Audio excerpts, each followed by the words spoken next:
Hello and welcome to this short video that I've put together which outlines the approved training routes that confer eligibility for the Health and Care Professions Council register as a practitioner, sport and exercise psychologist. All information to which I refer is publicly available, and the video has two main objectives. First is to provide clarity to individuals who might be wishing to embark upon a training route to what the approved routes are, and secondly to potential employers who might be seeking the services of a sport and exercise psychologist. They need to know that the individuals they employ have come through the appropriate training routes. The Health and Care Professions Council are the regulatory body for practitioner psychologists within the UK. Therefore, anyone wishing to enrol upon a training route must ensure that the route that they're looking at is approved by the HCPC. That is the only way that will confer eligibility to the register. Unfortunately, to date, there's been a lot of confusion to what official training routes are, and also to the titles that often get used for psychology-related services. For example, lifestyle coach, performance psychology coach, mental skills coach. Those labels are often utilised, but they don't necessarily mean that individuals have come through a HCPC approved route. Therefore, there is a lot of uncertainty and a requirement for awareness raising with regards to what the routes are.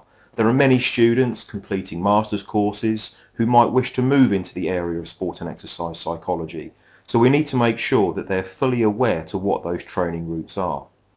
Secondly, as referred to previously, there are a number of service users who will also benefit from having clarity to the individuals that they should be employing, and having the confidence that those individuals have come through the official approved training routes. In terms of where we find ourselves in the UK with the training routes to HCPC status, the longest running is that by the British Psychological Society, the QSEP, Qualification in Sport and Exercise Psychology.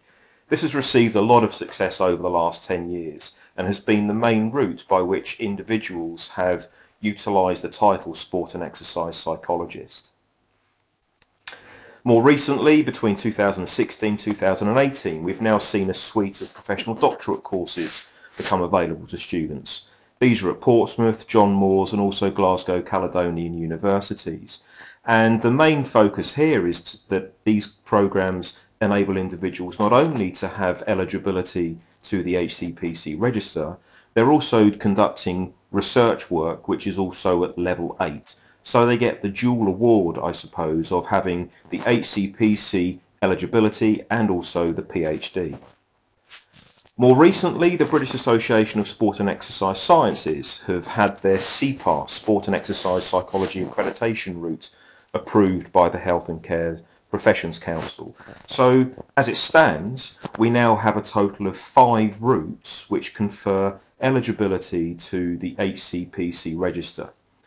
What I'm now going to do is work through each of those routes in turn, just to provide some overriding information to which might help individuals have a better understanding to what they entail, and also for employers to have a better idea to what kind of people they might be getting as a result from the process.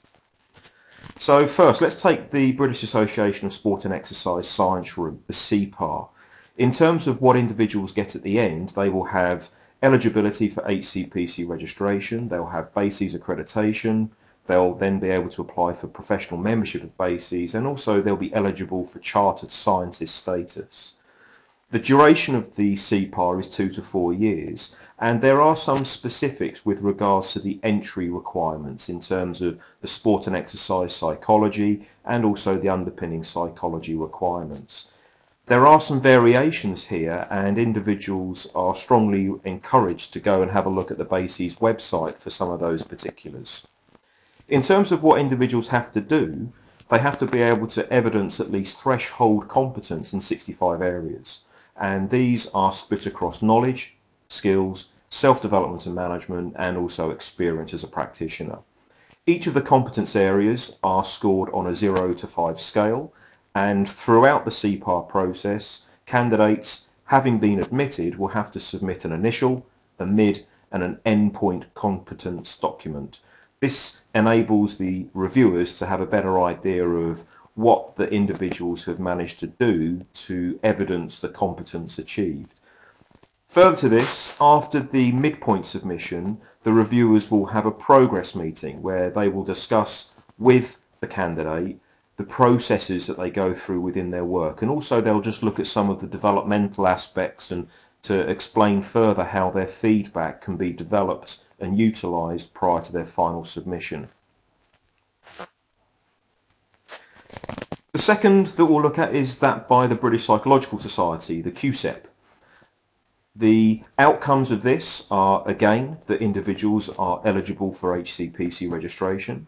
They'll be able to have chartered psychologist status and also full membership of DSEP, the Division of Sport and Exercise Psychology. Similar to the SEPAR, the BPS route enables individuals to register for either a 2, a 3 or a 4-year period. And there are very specific criteria that the BPS will require for individuals enrolling onto the QSEP. For example, there will need to be evidence of a BPS accredited undergraduate course or maybe a conversion course, and also a BPS accredited MSc in sport and or exercise psychology. There may well be some variants associated to that, and individuals are recommended to go and have a look at the BPS website for further information. In terms of what candidates will have to do, there are 4 key roles, and these are split into ethical areas, consultancy areas, research and also communication. And each of those areas, the key roles, have further areas within. For example, there are 4 areas of competence that need demonstrating within the ethical area. Competence is marked as either a yes or a no, and individuals will be required to submit a first, a second and also a final competence submission. There are 2 main variances here, you could argue, between the SEPAR and the QSEP route.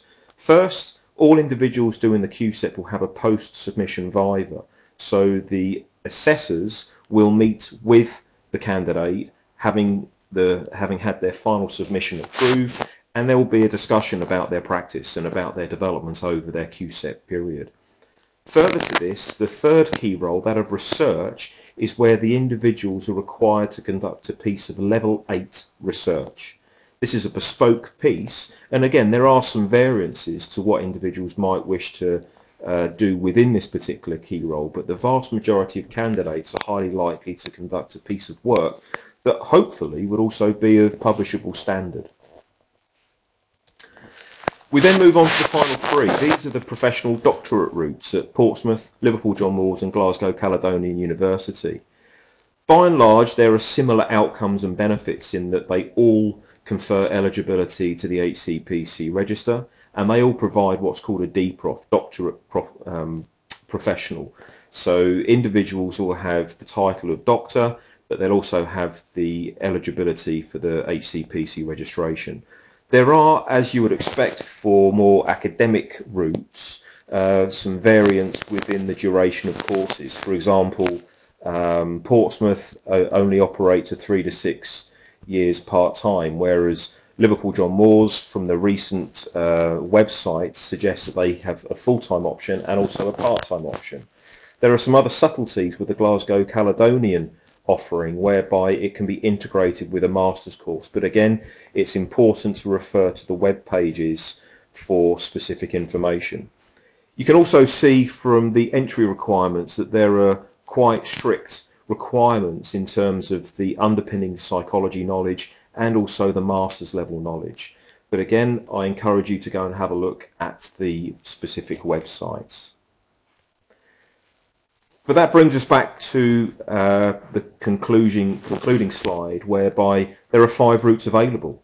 They all end up in the same place, which is eligibility for the Health and Care Professions Council register, but there are a number of specifics that you will need to check out. For example, the duration, the costs, the structures of the routes.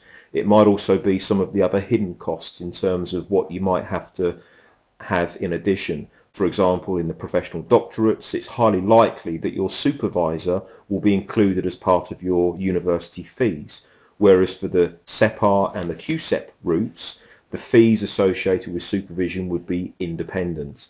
So again, these are some of the key things that you would need to consider prior to enrolling. But as I said, all information is publicly available.